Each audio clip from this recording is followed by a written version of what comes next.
C'était une belle journée. Il faisait beau, la mer était tranquille. C'était ma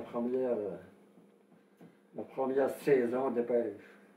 Le 15 septembre 1942, Guy Sainte-Croix était âgé de 17 ans. Il avait pris la mer tôt le matin avec un ami pour pêcher, mais le poisson se faisait désirer.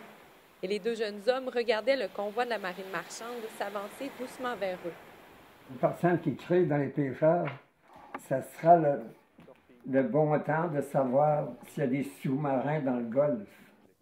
Il y en avait des sous-marins sous l'eau durant cette période. De mai à octobre 1942, 23 navires seront torpillés par les U-boats allemands. À peine qu'il ait dit ça, le premier bateau explose. Les jeunes marins tentaient tant bien que mal de revenir vers la côte pour se mettre à l'abri. Nous autres, on était pris entre des bateaux, là, puis il y avait des corvettes, puis près de terre. Là, les autres, ils lançaient des bombes de profondeur. Là. On voyait ça, la mer, l'eau, là, ça montait à peu près comme à 30 pieds de hauteur. Tout le monde tentait de sauver sa peau et à bord des navires marchands, on n'avait que faire des barques de pêcheurs. Ils avaient un canon en arrière. Quand on passait le bateau par en arrière, ils tiraient un coup de canon.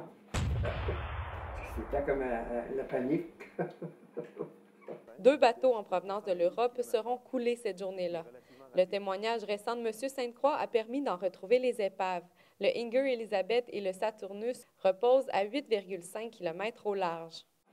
Ils m'ont téléphoné après pour dire qu'ils étaient contents, ils avaient trouvé les bateaux. Ces trouvailles historiques pourraient notamment servir à la réalisation d'un musée de la bataille du Saint-Laurent. Léa Beauchesne, Cap-des-Rosiers.